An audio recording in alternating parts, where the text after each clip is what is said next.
thought that I would talk a little bit about my Blood, Bread, and Roses tarot deck and about how I came to end up creating it. When I started, the impetus, I guess, for me to create the deck was I was actually in a very, very bad emotional place. I was on disability. I was in a severe depression, feeling suicidal, feeling hopeless. Just had a very bad breakup with someone. It was a really emotionally challenging and painful time for me. And so I turned to tarot. I was doing a lot of reading tarot, and just it was kind of a means of escape, and so I wanted to explore going a little bit deeper in the cards, and thought, well, maybe an interesting exercise to help and facilitate my understanding of the symbolism and all that kind of thing would be to just start throwing images on together to kind of signify each card, and that would be part of the process and journey towards my understanding and learning in the tarot. And out of that kind of came this whole creation, and before I knew it, I just became kind of obsessed by it, because it was, again, my means of coping at that time. What kind of gave me a reason to get up in the morning the next day.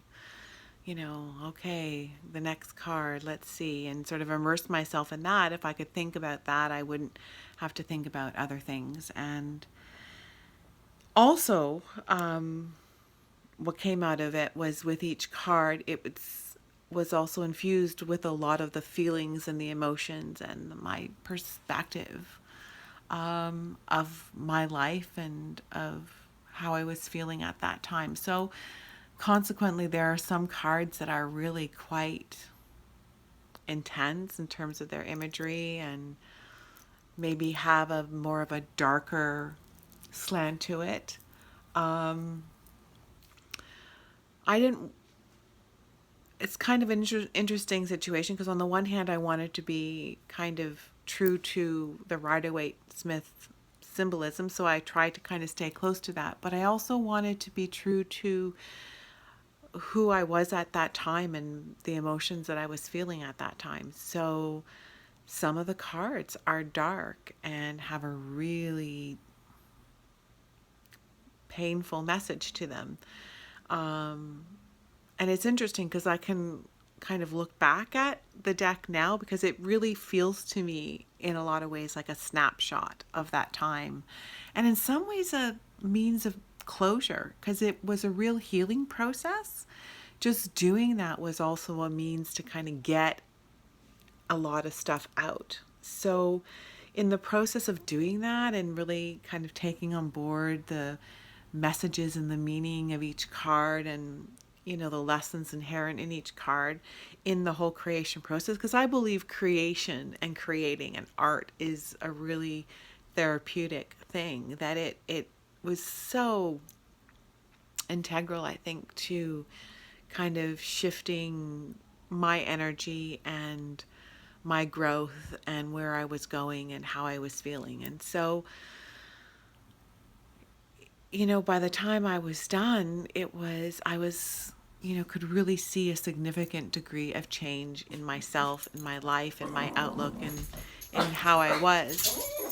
And so obviously there I was with 78 cards that I had created, and what do you do about that? And I felt like I really wanted to have them made, to kind of manifest them wholly into the world, and that by doing that, it was kind of a way of creating it and releasing it. But it was also a very vulnerable thing for me to do, because I felt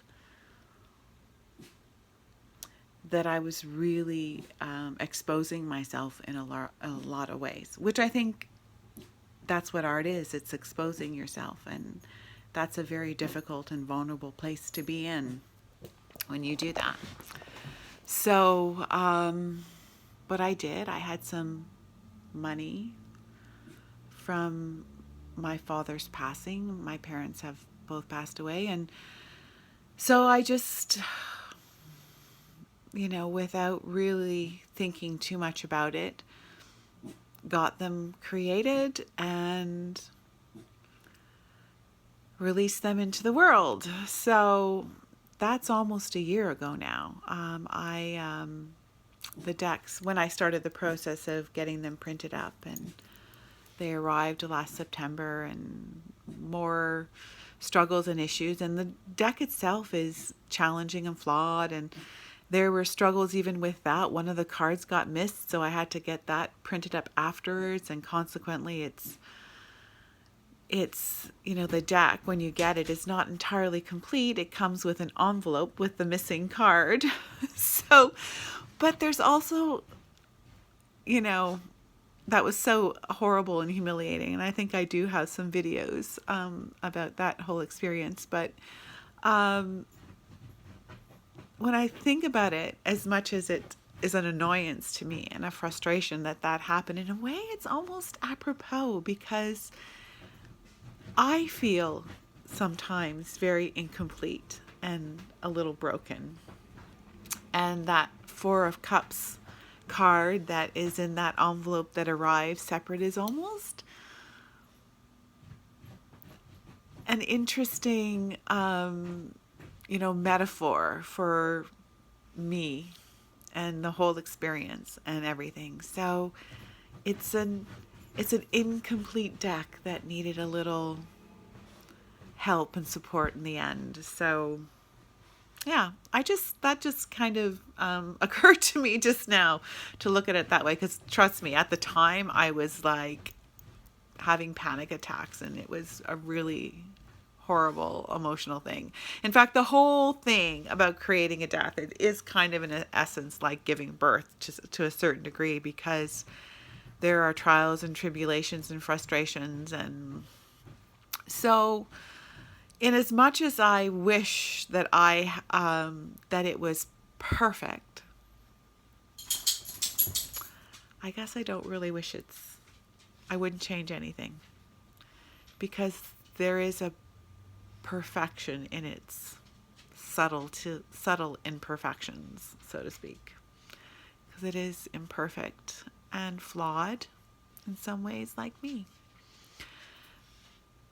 And I can look back on it now and look back on that whole experience as a kind of turning point to my healing journey.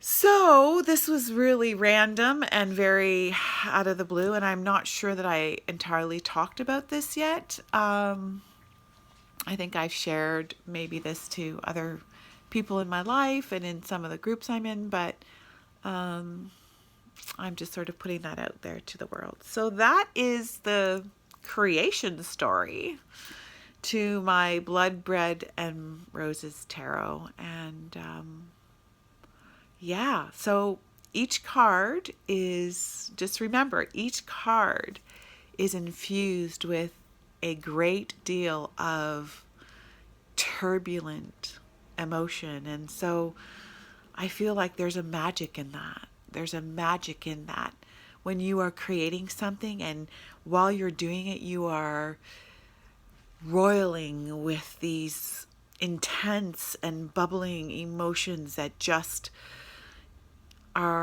take over yourself and take over your intent and take over your vision, and it's like all of that emotion has been put into each and every card of that deck. So there's a magic in that. So I see that deck as kind of magical. I see both my decks as magical, but that one to me really epitomizes that facing your dark side energy, and that energy that I really feel has been a path of learning and growth and journey in my life. So that is about my experience with that deck. So for those of you who have supported the deck when no one knew about it and it was just this random deck on Etsy and had the faith and trust to purchase it. I am so eternally grateful. Thank you so much. And for those of you who are considering picking up that deck, I would be also eternally grateful, and also hope that you have a deeper understanding of its purpose and its meaning. And maybe you can, and for those of you who have it and those of you who are intending to get it, can kind of feel that deep, intense, magical, emotional underpinning that was part of its intense creation. So, thank you.